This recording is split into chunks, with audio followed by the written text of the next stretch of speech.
Welcome to Sales Talk for CEOs. I'm glad you're here. I'll be interviewing CEOs who have successfully scaled their B2B sales organization.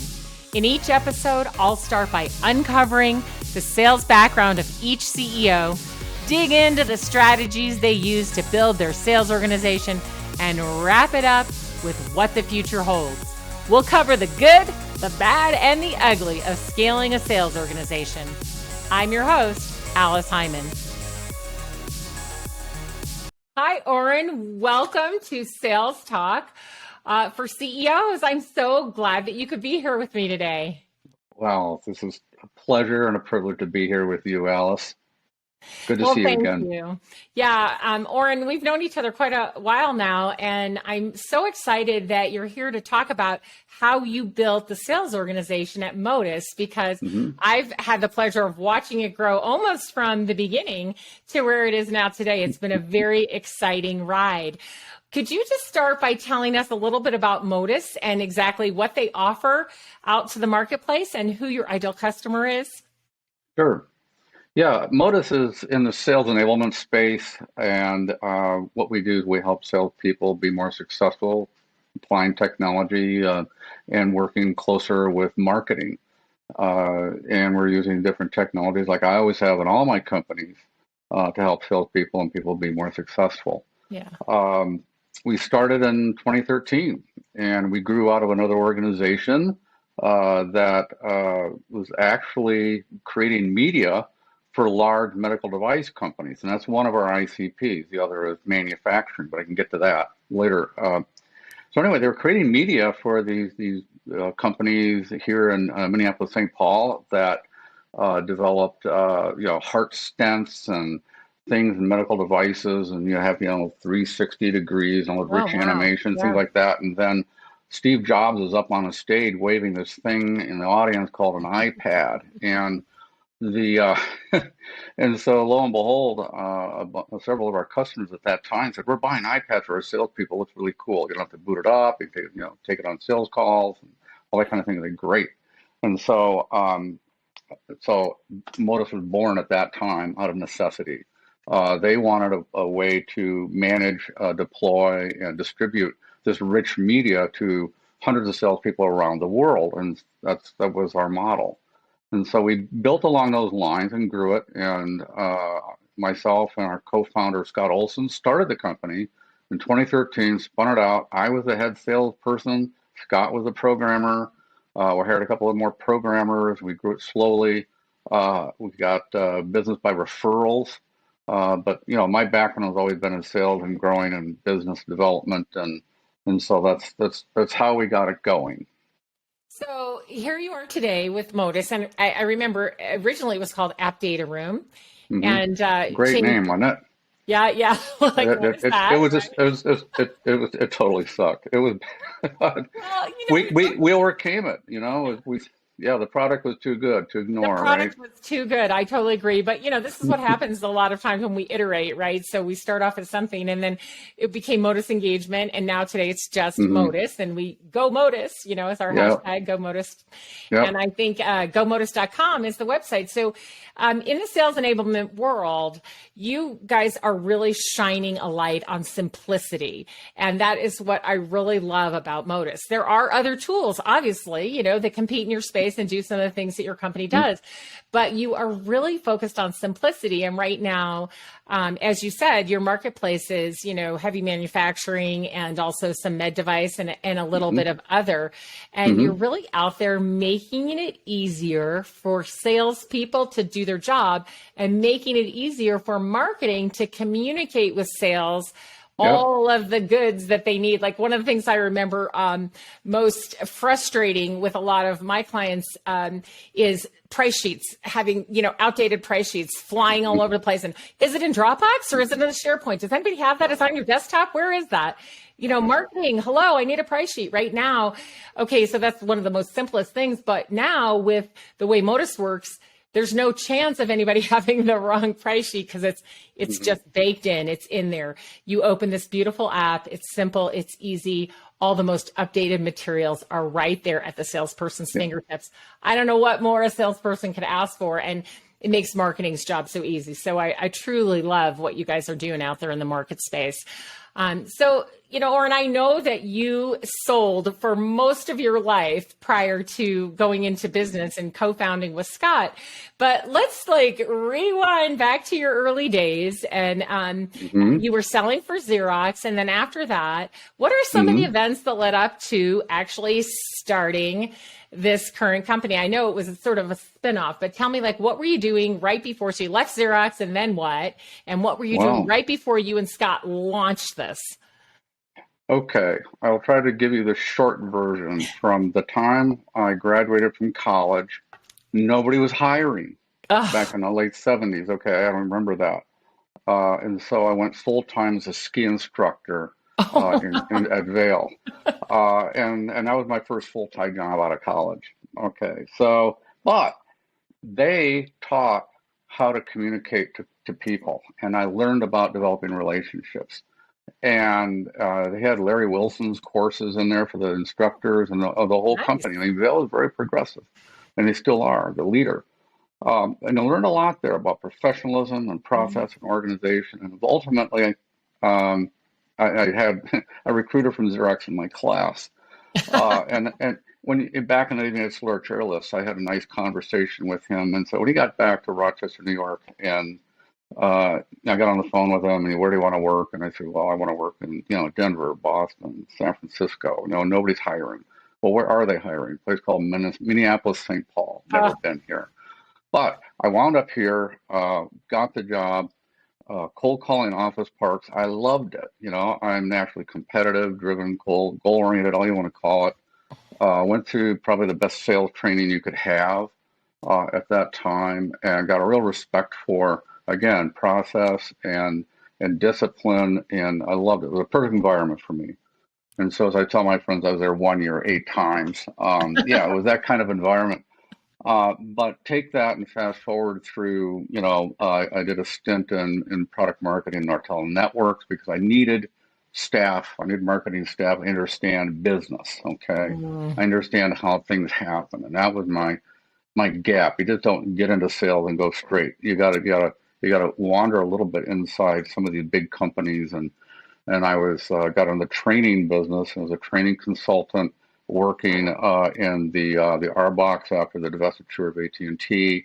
Learned technology, really understood some of the real problems and what they were trying to do, and applying skills and tech training and that kind of thing. So. And there I developed the first competency-based certification system in the industry. Wow. But then fast forward to, where I was introduced into the owners of App Data Room back before it was even a thing, but I was brought in by some investors to consult with one of the principals starting a new business. And this App Data Room thing was on the side because, again, it was like, these customers wanted something for delivering media, but the owners didn't understand sales. They were programmers, they were designers, videographers and that kind of thing. And so I really had to work hard to sort of bust this thing out of that framework into its own living, breathing organization. And Scott Olson and I did that. Yeah, so that's how we sort of got things out of the gate and flying on its own. So you just mutually decided with this company, hey, this is a thing of its own. Let us take it and run with it. Well, it was an industry I understood. I understood sales. I understood technology. I understood what marketing people were trying to do. Yeah. The frustrations that they had with communicating, like you said, price sheets, outdated information, just getting it in. The paper, and brochures and things of that nature. Stacks of paper in salespeople's trunks, right? Instead of having it all on an app, easy to access, Well, and throw in another dimension in sales, because we always think of sales as sort of the direct sales organization, manufacturer calling on customers, but really many of our customers are dealer distributors, okay? And you have complex distribution networks, you can have VARs, you can have systems integrators, you have all these things where you're trying to, pull this information together. And And so they needed something to do that. They needed a platform for pulling it together. And in the case of manufacturing something to a dealer, you're fighting for mind share. Yeah. Okay. You want them to sell your product, not somebody else's product. Right. So that's what we were doing. That was a challenge, and that's what we were doing with App Data Room back then, and now Modus. So, Okay, so you guys launched it, and in the beginning, so Scott's, let's face it, he's the geek. He's the one who does all the back end stuff. And he is the best geek on a sales call you will ever meet. oh, Okay? I know he is. I mean, he's amazing, right? Yeah. So then you were doing all the selling, right? It was just the two of you and maybe a few other people in the very beginning, and you did all the selling when you first started, right? So Right. how did you go about that, and what were some of the big exciting customers that you landed in the beginning? Well, Caterpillar, of course, was the first. And one of their dealers was using our app, and it was a marketing person at this dealer saw, our product as a solution. And so you work introductions, you work a relationship. So you get, a relationship starts with trust. It starts with openness. I mean, I'm not an extrovert. Actually, Scott's the extrovert. We've done all these studies, but I'm really a problem solver, and I've been to engineering school and grad courses, and that's my culture. So I wanted to, we need to be credible to understand their problems and for them to refer us into headquarters. And so that kind of thing is working up is sort of a grassroots approach, but it was very successful. So it was essentially you create, as you know, Alice, you got to create referrals. You create referrals through relationships, and that's how it started. Caterpillar, and then we grew it inside these companies, sort of like Caterpillar. Another long-term client of ours here in Minneapolis is Graco, make industrial sprayers. All right, and they make the machines that turn the Caterpillar machines yellow. So that's and then again, they have a huge distribution network and complex business units and these kinds of things. And that, frankly, that fascinates me. And so that's what you do. Did get in there and learn, ask a lot of questions. Well, and landing two big logos like that certainly gives a company credibility, right? So this is something that these big multinational companies want to use that lends credibility to get you going further. But you're running a company and selling, so that doesn't last long, as we both know. So at what point do you decide, hey, I've got to build an infrastructure here for the go-to-market team? I've got to build a sales organization that can, retain the existing customers we have, these huge, important accounts, and then also continue to grow. So where was it that you decided, like, what was that moment? Oh, I better start hiring some sales and marketing people and maybe some customer success people. How far into it were you when you decided that? And then what did you do? Well, about a year and a half in, you can see, as we were growing very fast with these big logos, I decided that I needed to bring somebody to get new business and focus on new logos. I wanted to take care of our existing accounts and make sure that we were doing right by them. And so, if you want to say, I sort of moved to customer success in a way, or account management, and brought somebody in, it's trial by error. Okay. Right. Who are you looking for? Was it somebody like me? Not necessarily, but maybe. It's, you look at all the assessment tools out there that people can take, the psychological assessment, these kinds of things. And I will just say universally, they don't work. You've got to hire somebody that you trust, that'll listen, that's coachable. Yeah. Somebody that has potential to grow in a role and become a leader. And you have to also accept the fact that you're not going to get it right. Most of the time, and those that we start with aren't always those that, get to go through the middle and then to the end, because we need a certain type of person in the beginning of our company, and then we need a different type as we grow and mature. Well, yeah, obviously, as you've seen, Modus grow from nothing to where we are today. You could almost say it's like a big rocket taking off to the moon. It has multiple stages And the first stage is, scrappy, entrepreneurial, let's just get it done. And that's what we did. The second stage is, okay, let's get some kind of management in here and kind of grow sales and at a different level. You have to, but it's not just sales, it's development and adding people and layers in the organization. And you sort of get that right. And then maybe, like we did, we get some investors in behind us and they say, okay, let's go to the next level. And so then you bring in like what I have now in a third stage, and I've hired, a president and COO, Jeremy Schultz, who's in charge of taking it to the next level.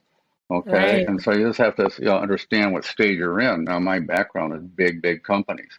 Yeah, I was always impatient with big companies. And so now I see our little baby becoming a bigger company with processes and silos and so that's and so we have our management meetings, and so I sort of bring this sort of attitude in and say, let's just get it done. And they're saying, no. And this it's all for the best of the company too, because now where we are in sales is we have sales leadership under Jeremy and the people he brought in from his background and our industry, which I think actually leads to product development too. If I can say that Jeremy and our head of sales and our head of customer success and now our head of marketing all came from seismic background. Okay. Yeah. And there you had a disciplined, more organized approach to sales. And our head of sales right now is excellent. He's doing stuff that I can't do. I did it once at Xerox. I don't want to do it again. But, Randy's excellent at it. And between that group, they also have the industry experience of knowing where the real pain is in this large growing, I call it sales enablement market, but it's really becoming more of a digital buyer engagement market. Yes. Okay. Sales enablement has gotten so watered down, it doesn't mean anything. The Marines are crumbling in front of us. It's really, let's just get down to what does it do? What are you trying to achieve? And what does it take to be successful out there in the field? And it's not layers upon layers of complexity and a lot of features and, going out and buying an LMS company and buying all these other things and then adding on the stack of complexity and selling a high-priced offering to our customers that they won't use 75% of the features. And that's what's out there today. Let's bring it back to what are we trying to do? And let's focus on what really works and what really matters. And it has to be ease of use, okay? It has to be an engaging interface, okay? It has to be powerful where it needs to be powerful. And that's what Modus is bringing to the market. And we spent the last 12 months, we took advantage of this we'll call it pause in the economy with COVID. We took this last year to rebuild our whole front end, and we launched phase 1 in September. It's getting great reviews, and now we're adding on the key features we needed to add on. That's really going to be, I think, the new defining element in what the sales enablement used to be and where it's going to be in the future, and for digital buyer engagement with, our digital sales rooms and some of these other capabilities that are just pulling buyers in together. Yeah. I really like the analogy you made of a rocket ship blasting off, right? And the stages. I think that's a really good way to look at it from startup to, wherever a company may be. And with all the CEOs out there listening, I know they're all in different stages. So let's go back a little bit to stage 1, where you were doing all the selling and then you decided to bring some sellers in. So you mentioned that, hey, it's not easy to hire people. You use some assessments and stuff, but, they don't always work. You got to find people that you trust and you feel like, can do the job and can grow with you a little bit. And so you started and you hired 1 or 2 salespeople. And what happened from there, to the point, you've got today this remarkable sales organization built that, Jeremy, the president, is leading. But that wasn't an easy journey, as I remember. There were some things along the way that some other CEOs who were listening could learn from. So you started to hire some salespeople. Hey, some of them worked out, some of them didn't. That's the life of every CEO, right? Every founder. So past that first stage where you were getting the feel of what kind of salespeople you needed and, what kind of marketing you needed and such. Then what came next? Man, I have to tell you, it was painful, as you know. You'd think a guy like me with my experience, it'd be a no-brainer, you know exactly who to hire, and you get it right every single time. And I've talked to other folks in my situation too, and it's not easy. The only job I think harder to fill than sales is marketing. For different reasons. We could talk about that if you want. But salespeople that I got in, I started with some people that I actually knew and that worked for me in previous companies. And, the way I work with them is every day I'm talking to them about what are they doing, who are they calling on, what are you talking about, what questions you're asking, what are you hearing, what are you seeing, these kinds of things. And I would strategize with them. You look at target accounts, you look at how you can reach people. Back then, even LinkedIn. We grew sales a lot by walking trade show floor. Yes, something you look at demand gen and lead gen, and you can just spend and waste a whole lot of money on ads and that kind of stuff. And yeah, we did some of that, but we had no money. We were bootstrapping it the first 5 years. Yeah. But we're cash flow positive, and we're working. We had no debt.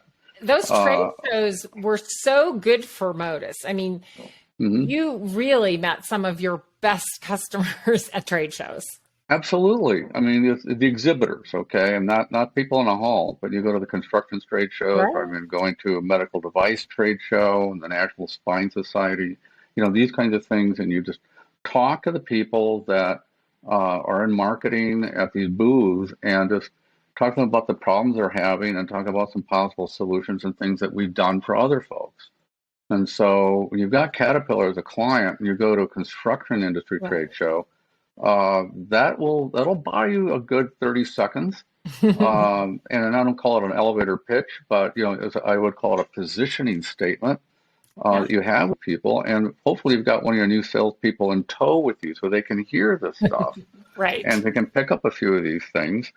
And so they can go off on their own and try it somewhere, down the aisle. And that's what we did. And so, you come out of a 2 or 3 days at a trade show, and you come out of there with, a handful of good leads. And leads would be somebody that you develop a relationship with. They had an interest in what we're offering. We understand their problems, and we got a date to follow up on the conversation. Let's talk more later. I'll be respectful of your time. You have to have, sort of the, emotional intelligence to say, okay, I don't want to bug them. I just hear, we're working with somebody else and we want to see you, and just leave with a good impression and a date to follow up. And that's how we built our business. And so you're at a trade show, there's an implied referral kind of thing there too. So that's kind of how we got started. So stage one for you was really you doing the selling and the customer care, right? The account management as well at the beginning, getting a lot of then hiring a few salespeople and then getting a lot of these leads through the trade shows, walking with them. So you were really leading the company as a CEO. Of course, you had a co-founder that helped. So that was awesome.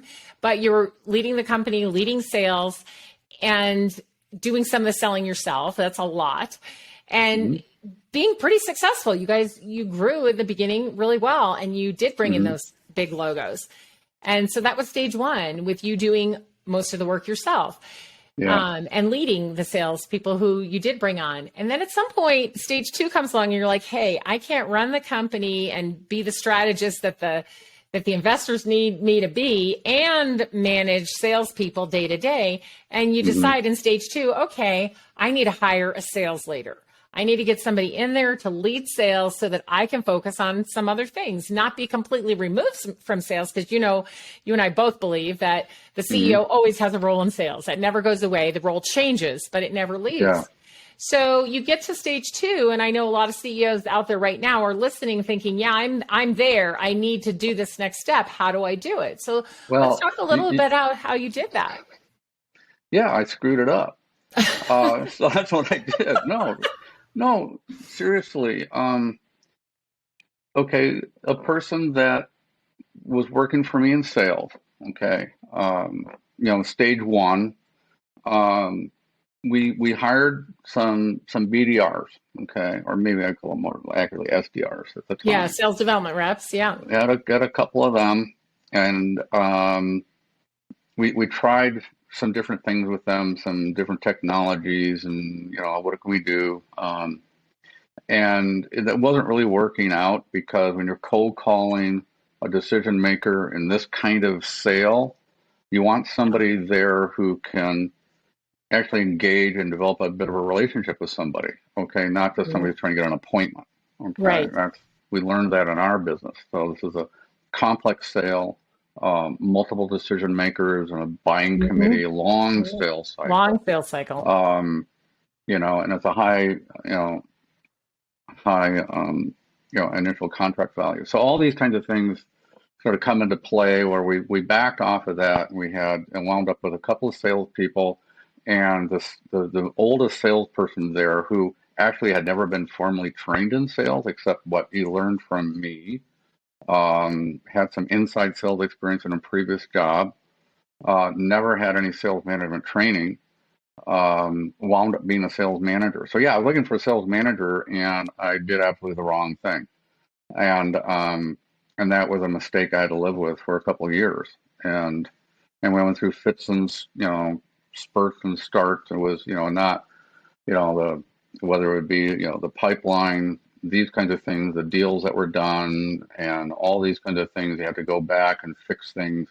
It was kind of a mess, but in spite of all that, we did grow. Yes. Could we have grown faster? It's always hard when you first have to let go of sales, right? So you're the one that's doing the sales, leading the sales, and then you kind of cultivate someone else to take that over and nurture them. And it's just a whole different role now, right? Now you're nurturing a sales leader, but you don't want to step too far away from sales, because, then things don't really work as well. And when you have someone who isn't trained in sales management, because we both know that's a different job than being a seller, right? Yeah. Then it does take more nurture and care to bring that person up to speed and get them to be able to really manage the team well. So then that's a lot of work as a leader, as the CEO. You're doing your CEO job and training a sales leader, and still trying to keep your hands in it, and be in contact with your biggest customers and all that. It's a lot of work, and I know that other CEOs feel your pain, because they're doing that right now. I went the path of least resistance, and promoting your top salesperson into sales management, and just looking back on it was just stupid. And live and learn, right? But we recovered from it. But it's something you really need to take a step back and maybe even get some outside help, or if I had consultants or some outside somebody, maybe we could have. Maybe if Alice, worked with you a year or two earlier, we could have avoided some of those landmines. But you're right. It's just like, then it becomes. I mean, I'm not a micromanager. All right, we have to move on. We have to do other things. There's lots of things to do. Right. And staying closer to what's going on, and somebody like that would have been a better deal, or a better idea ahead of time.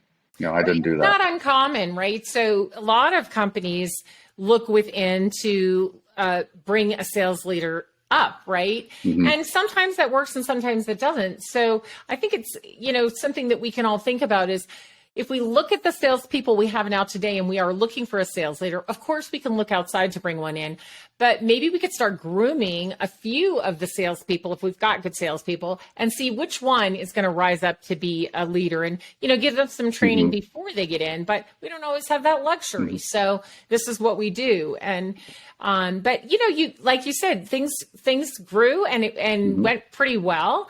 And, you had some salespeople that came and went. And one thing I really like about your style is you don't hang on to people too long. I have this problem with some of the CEOs that I work with is they hang on to people too long sometimes. Now, you've probably hung on to a few, but when a salesperson isn't performing and you've coached them and you've given them, what needs to be done and they still don't do it, you got to let them go. You can't just keep hanging on. And I know that's hard, right?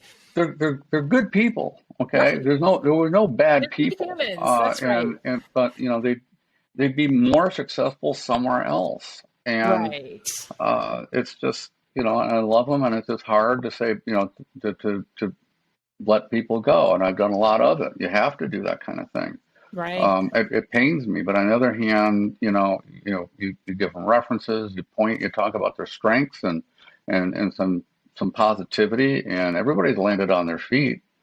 And that's what happens, Yep. So that's the cycle of life. That's right. Exactly. And I always say, set them free for their next adventure, because they will be successful somewhere if they're, just not being successful with you. And that's what I think a message for all CEOs is. Sometimes people will be more successful in a different setting for whatever reason. So it's not as bad as you think it's going to be, right, to let people go. But it always is hard because especially CEOs of smaller companies like you, Orrin, which most of the CEOs I work with are very caring, loving people who really, really want to see everybody succeed and care about the people they hire. So I think that's always a hard thing. But anyway, moving past that, you came to a point where you and the investor said, hey, we've really got to get this rocket ship, now we've got to blast off and we need to do some things differently. And you got some really great salespeople on board. You started to segment some of the work. So you had account managers and, hunters separated. They could do, you had customer success started to really blossom and be able to serve the existing customers. Tell us about that stage where that was happening and how you grew that. Well, I will back up a little bit and just say, you don't know what you don't know. So let's just start with that. You're in phase 2 and you've got a sales team that's not working. It's not firing on all cylinders. The market's hot. You got a good product. You don't know why. What you don't know is really what is the model you're looking for in a sales leader or in a sales person. What are they doing? And what opened my eyes is we were working closely with our investors in looking at bringing in a new sales leader. And I got a chance to meet a lot of successful sales leaders. And that was an eye-opener to me. I mean, I'd been out of the game for a while. I've been like heads down building the company, but things have moved ahead. And just talking to these people and interviewing sales managers, sales leaders, VP of sales type of candidates, gave me a better understanding of what it takes to be successful, what a process means, and how people can move into that role, or some people aren't made for that role. You can't take a top salesperson and move them into that role. I was successful in sales management at Xerox because I'm a good coach, okay? And Xerox gave me the process, and I followed it, and it worked. But anyway, we're looking for a sales leader, and lo and behold, along comes Jeremy. And not only a sales leader, but he's a business leader. He knows the business. It was like, oh my God. Yes. It was like LeBron James wants to come play for the Minnesota Timberwolves. I said, yes, come on in. Timberwolves are doing better this year, by the way. Yeah, good. So they're at 500. No, that's a big deal. Anyway, but that was it. It's like, the star quality of really first class talent. When you see it, it makes an impression. And now you won't settle for anything less. Right. And and that was serendipity between recruiters and the initiatives with what we were doing with the investor group and everything else. That's how you get it, and that's how you get, the engine, for the stage 3. So we've got the right people in place. We've been spending a year on building the product that has an amazing UI, it's getting great reviews. We're right on track with what the market needs. So people, process, product, right? Yep. So it sounds pretty easy, doesn't it, Alice? Yeah, sounds really easy. Yeah, piece of cake. Right, Yep. right. 10 years later, right? Kind of thing. And overnight success. Yeah. Right, you're an overnight success. But I do think that it's an interesting what you say is I think sometimes as a founder, especially a founder CEO that grows up with a company and you're looking internally so much, it's really hard to see like what could be better. But I think what you mentioned was so important when you started looking on the outside for a sales leader, you saw a different level than what you currently That's had. why you need a good board. A good board and good investors. A good board and good investors. Yeah, that gives you a fresh set of look eyes. Outside. They helped you. They pushed you to do that, and then you started seeing, oh, okay, this is what it could be. And I think sometimes we do get so focused on the world looking in, and this way you were forced to look out. And I think that's a good reminder to all CEOs. And why it's good to talk to other CEOs and then talk to other sales leaders at other companies so that you have an idea of what is going on out there and you can see things that might be better and bring them in. And you certainly had a chance. And I remember going through that process with you of talking to a lot of the sales leaders. And when we found Jeremy, it was like hands above the rest. And we could tell because we had interviewed so many of them, we had a baseline. And there it was. Here's all these people kind of at this level, and then here's Jeremy at this much, much higher level. Yep. And he brought his team in. And the analogy I can make with you, and I don't know if this will make sense, but I've done a lot of competitive sailboat racing, Olympic 1 designs, and small keel boats. And the deal is when you have a crew problem, your head is inside the boat. You're looking at, tacking, spinnaker sets, and these kinds of things. And your head, when you've got a crew that's working well and things are clicking, then your head can be outside of the boat. You can be looking at position and where you want to be, and that's when you're successful. And so what a well-functioning team inside does is allows leadership to look outside and where we're going in the vision. And that's the advantage we've had now for the last year or so. You can be more future focused and more strategy focused when you have the team doing what they need to do. Yep, exactly. Yeah, I love that. I love that. So you've got an amazing team right now of sellers, account managers, customer success people. You've got a great sales leader in place and a great leader of customer success, and Jeremy kind of leading that charge. And you're really meeting the customer where they are, which I think is so important because there are many companies out there who are just not doing it. They're not meeting the customer where they are. They're expecting the customer to come find them and follow their crazy process. And that, you and I both know it just doesn't work. And these companies are struggling. You've made it easy to be your customer by letting them come in wherever they start, whether it's a referral into you or whether they find something on the website, whether they meet you at a trade show or find you on social media, their entry point is, for all of them, it's different. And you meet them just right where they are and take it from there. You guys have become very good at that customer engagement piece. And it's been really fun to watch you do that. And, you and I both know that buyer has changed. I mean, buying behavior, look, people still make decisions the same way they make decisions. Humans haven't changed that much, but the things they have available to them and the way they find out about products is so different now. And of course, then, they've got so much information coming at them. So we've had to change the way that we sell, and I've seen Modus really adapt to that quite nicely. What's coming in the future for Modus and for the sales organization as you see it today? in addition to the 3 or 4 new account executives we're hiring next Well, month. you're hiring. So, hey, everybody, So call we're hiring. Orrin if you're looking for a, great place to work.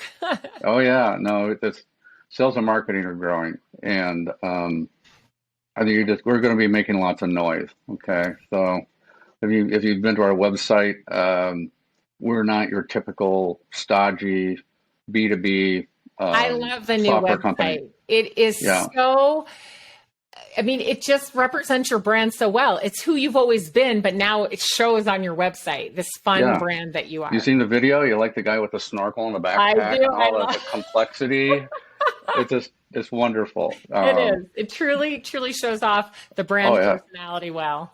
Oh yeah, and you're going to see more stuff like that. I mean, Jeremy, we like the edgy stuff. Okay, so that Dollar Shave Club kind of approach. It's like, come on, let's have some fun. Yes. Yeah, and I think that speaks to who we are too, as people. And even though with the digital buyer engagement, and you could say depending upon whether you're a Gen Z or a Boomer, you want varying degrees of sales interaction. Even then, you got to have some kind of relationship with the organization. I think people, when they talk to our people and our salespeople, they know that we're dealing with somebody a little bit different, maybe than what they're used to. We care. We shoot straight, and we are. We don't pretend to be something we're not. Yeah. So your sales organization, including customer success, marketing, sales, AEs, and also account managers, really, really got it where you want it. And now you're just growing it, growing it to meet the customer need. Yep. That's it. Yep. Marketing, clicking, all that type of thing. So, Yeah. And I really see it too. I've just enjoyed so much watching you transform. And I truly am so pleased to see the brand personality coming out. So I'm going to be looking forward to some more of that. It's been wonderful working with you, and we will definitely be working with you again. And thank you. It's been just wonderful having you been here helping us grow, and also documenting the growth and what we're going through. So yeah. Thank you. Well, I should also mention that Modus has a podcast, and I am the host of that podcast, so everybody should listen to that. It's called In Pursuit of Growth, and we talk about sales enablement. And we've had some really terrific guests on. And so I love that Modus sponsors that show, Orrin. It's been really great to get that out there. And we've had just great conversations around that. So keep doing all the amazing things that you're doing. I can't wait to see the next chapter. And I thank you so much for coming on and sharing your story and telling us how you built this sales organization. I really appreciate it. This has been fun. Thank you so much for inviting me on your show. All right, good. Take care. And I'm sure I'll be talking to you soon. Okay. Bye, Alice. Thanks for tuning in to Sales Talk for CEOs. You can find me at alicehyman.com. Be sure and connect with me on LinkedIn and let me know that you heard the show.